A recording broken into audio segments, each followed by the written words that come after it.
Welcome everybody to part 2 of my top 20 Super Nintendo games of all time. Let's cut the BS and get right to it. So the first game on my list, number 10, this is where we're gonna get cute. This is a cute story. I was getting to be around like 16 or 17, it was somewhere around there. And I was thinking like, I'm tired of being called the nerd at school. I don't wanna play video games no more, but I would still secretly play a little bit. But I wouldn't play nearly as much. But I remember I went over to my grandmother's house because I was visiting or whatever, and she was playing a new game. She was playing Yoshis Island. Yes, my grandmother had gone out and bought herself Yoshis Island on her own with nothing to do with me.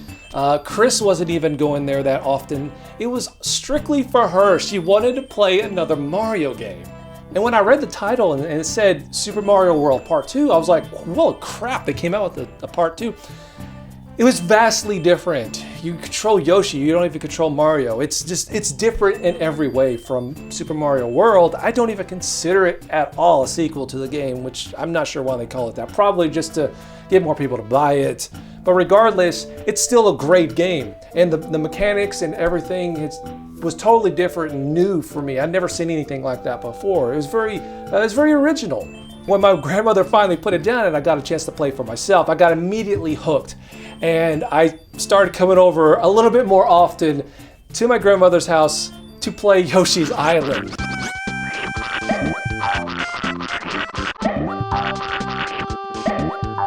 It's hot in here. I had to drink some water, and of course it's gonna drip down. And the rest of the video, I'm gonna look like a dolt. But number 9 on my list goes to Actraiser. I didn't exactly know what to make of this game. At first, I was kind of like, what is this? What are we doing here? So I was kind of, at first, turned off with this. But after giving it a chance, I really started to like it. The fact that you had to protect the town and help it grow and tell it where it needs to expand to and seal up monster layers and kill monsters, and you could still go in and play the side-scrolling stages as well. Very interesting blending of simulation and side-scrolling action that I hadn't experienced before. And then couple that with the music. This is without a doubt one of the most beautifully sounding games I've ever played. The arrangements in this thing sound like something you would hear in a Hollywood movie. Definitely worthy of being on my top 10 Super Nintendo games. Number 8. Super Star Wars. I ended up getting it on Christmas, and I was not disappointed. I opened it up on Christmas Day at my grandfather's. I was like, screw y'all, I'm gonna go play. And I got up immediately to go to the bedroom to put that in and play. Because, I mean, screw what everyone else was getting. I think this was the day that Chris was getting Chip and Dale on the NES. I didn't care. I like that game, don't get me wrong, but I had Super Star Wars in my hand. It's a hard game, very difficult, but it's very fun as well.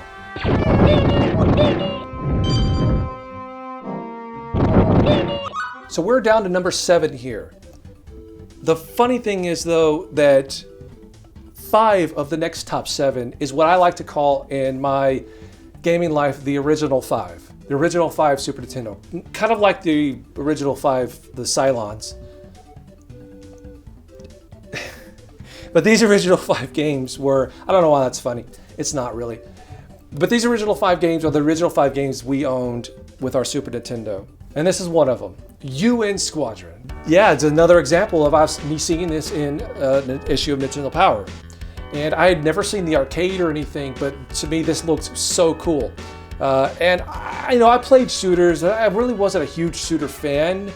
But this was something that I was really looking forward to, really into, and really wanted to check out. This actually remains for me today my favorite shoot 'em up game of all time. One thing that really sticks out with me in this game are the bosses. They're just huge.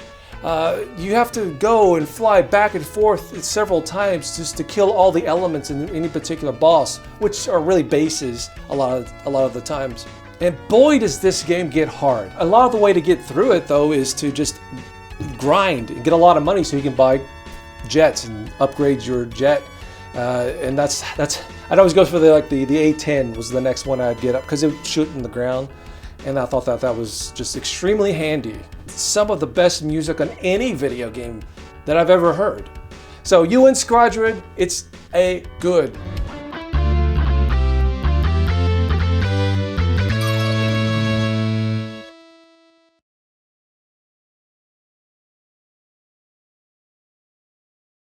Number 6 is, a lot of you guys are going to accuse me of cheating on this one, but I don't think that it is because it's its own game in its own right.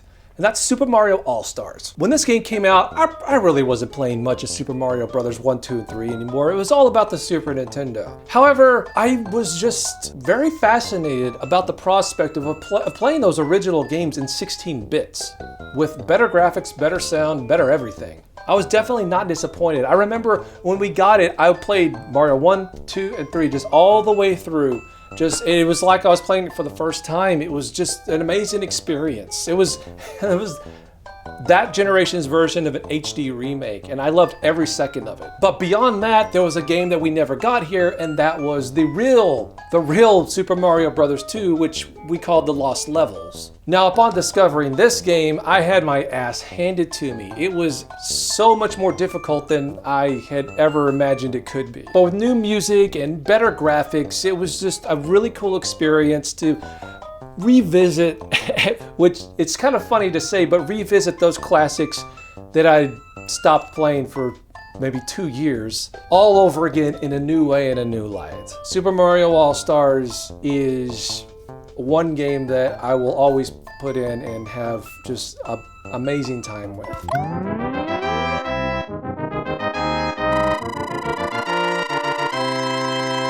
I said that there was 5 of the original 5 are on this list. Now, one of them was Pilot Wings, and we already went through that in the other video, but another one of the original 5 is Contra III. I think I also messed up and said that the anticipation of The Empire Strikes Back was rivaled only by Super Mario World. I think I'm gonna have to add Contra III into that grouping as well. It always comes down to that pesky Nintendo Power. It would do it to me every time. I would get that issue in the mail, I would look at it and be like, oh, that's kind of cool. That sucks. Holy shit. You know, I loved Contra, I loved Super C, but when I saw Contra 3, I went on a pee spree. I was trying to keep the rhymes intact, but it made no sense. There was one particular image in this issue of Nintendo Power that absolutely just drew me to be just obsessed with Contra 3. It's funny. It's funny how you sometimes see an image and it connects with you. And I just connected with that. And I would just, every day I would open that up and look at that and be like, that looks so cool. I want to play this game so bad. I was also very obsessed with the first boss, that turtle looking thing, because it reminded me of Gamera. When my grandmother was like, yeah, what we're going to do is we're going to just get all the kids at Super Nintendo some games. What should we get? I immediately knew from looking at Nintendo Power, because as the oldest, it was my job to kind of be like, this is the games we should get. I immediately said Contra 3 has to be one of the games that we get. Not only is it just amazing on its own right, I just remember all these great memories of not only the anticipation of playing, but of playing it for the first time and just falling immediately in love with it. And if there's anything I've ever wanted to do in life is go on an alien killing adventure. And so I was able to, you know, maybe one day I might, but until then I was able to experience it, at least from Contra 3.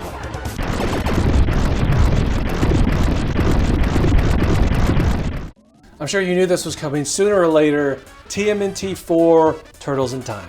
I mean, seriously, what can be said about this game? It remains one of, if not the best beat 'em up on home console of all time. This game was actually one that we owned, and it was one of the very rare occasions where we got a game that wasn't somebody's birthday or Christmas.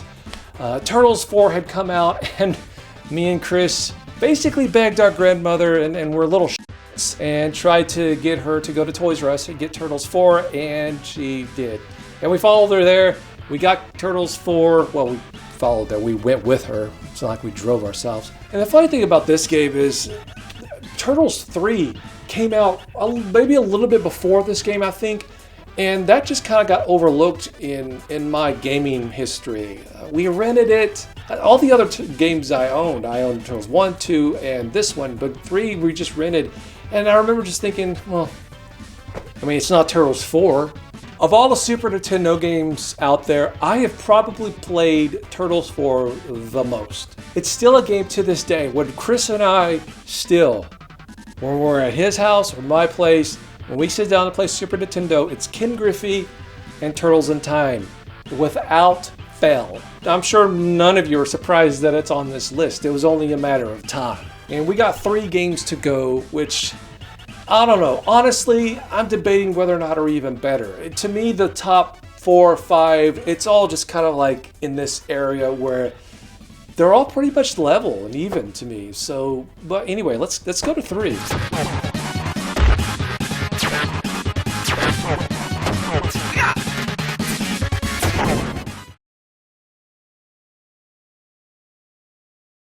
Number 3 on the list, Castlevania 4. How could you go wrong when you're Simon Belmont with a whip just whooping ass and killing all these different monsters and ghouls? Everything about this game is just perfect in my opinion. When we got our Super Nintendo, this was one of the games that I had said, hey, we should probably get, because I saw it in the Power just along with Contra III, Pilot Wings, and UN Squadron. I knew it was going to be amazing. So I was like, yeah, we definitely got to get Castlevania 4. I was blown away completely by the visuals and everything in it. The one memory that does stick out with this game, and I don't know if it does sound kind of bad, but it's like, yeah, well, I mean, what do you expect? It was the next day after we got the Super Nintendo, right? And I'm sitting there in the morning playing Castlevania 4. We had just recently gotten a new puppy, and it got extremely sick, like almost like dead, dying. And my parents and my sister were all gonna go see the puppy, and I'm playing Castlevania 4, and my grandmother is on the phone, and she goes, hey, they're gonna go see the puppy. Do you want them to come get you? And I'm like, this is the reason. I'm so bad. This is the reason I gave him. I'll go, no, I don't want to see it suffer. I don't want to see the puppy suffer. And my grandmother goes, okay, all right, well, yeah, he doesn't want to go. He doesn't want to see it suffer. All right, bye. She hangs up the phone. She looks at me and goes, or is it because they don't have a Super Nintendo at the vet? And I'm like, oh, busted! But don't worry, the weenie dog did pull through, lived a happy 14 years, and I got my cake and I ate it too because the dog lived, and I played Castlevania 4.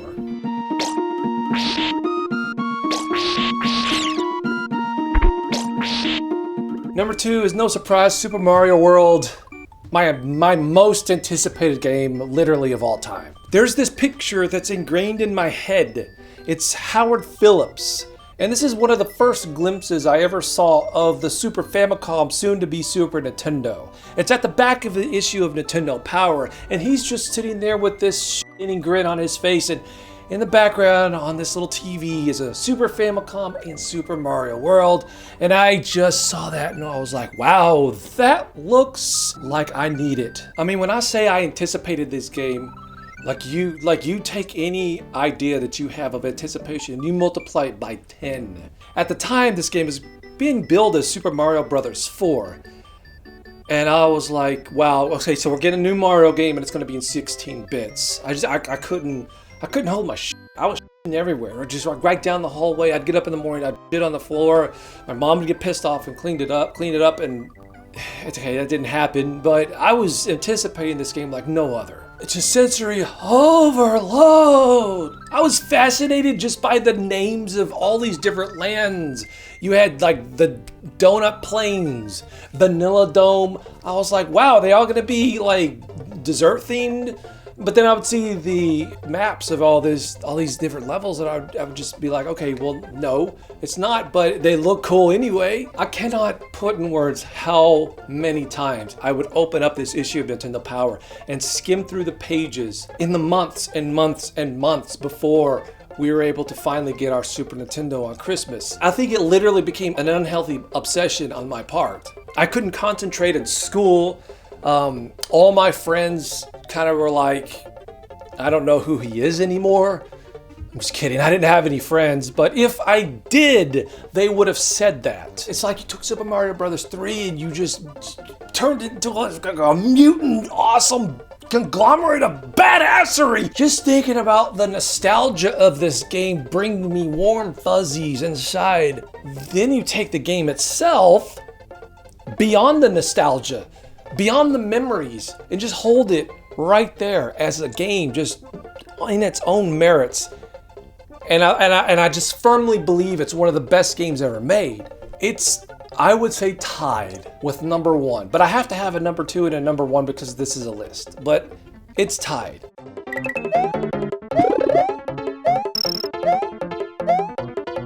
Number 1, none of you are surprised on this, so I'm not going to draw it out any longer. It's Link to the Past. Shocker though, right? I mean, everybody knew that Link to the Past was going to be on this list, and I'm sure a lot of you already knew it was going to be number 1. So I'm sorry to kind of be anticlimactic, but it really deserves, in my opinion, the number 1 spot. So I was never into the original Legend of Zelda on the NES back growing up. However, Nintendo Power came along and I saw that they were coming out with a new one. They were calling it at first Zelda 3. I was a little intrigued because the visuals really kind of was like, okay, maybe this might be a fun game to try out. So when it finally came out, I rented the thing. And from the very first moment I put it in, and you're coming out of the house and it's raining, and you go and you see your uncle and you pick up the sword and you go through this castle and you're already on this big adventure, I was immediately hooked.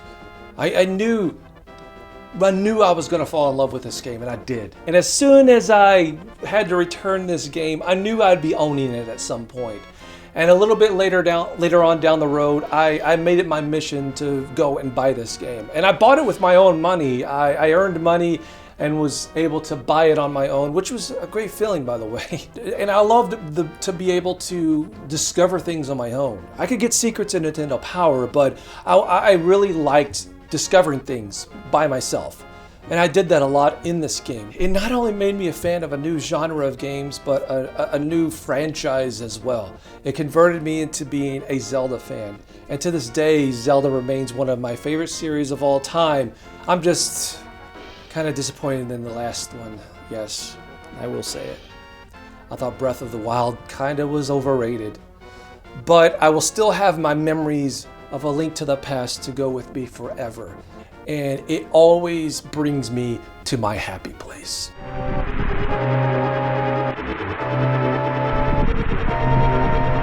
Thank you so much for watching this 2-part series. I don't know why people are interested in what my favorite games are, but if you got something out of it and enjoyed it, I really appreciate it. And I would like to hear what your favorite games on the Super Nintendo are. So please, I read every comment. Put them down below. If you liked this video, give it a thumbs up. I hate even saying all that crap, but it's the YouTube way. You gotta do it. So thank you so much. And hey, go play some Super Nintendo. So here's the end screen. Subscribe and be sure to hit the bell button so you actually get notifications. But yeah, subscribe. There's a video here. I don't know what's going to be here yet, but check that out. Patreon, if you want to support us on Patreon, you can do that. And in the description of this video, there's links to get DVDs and shirts. Bye, Super Nintendo.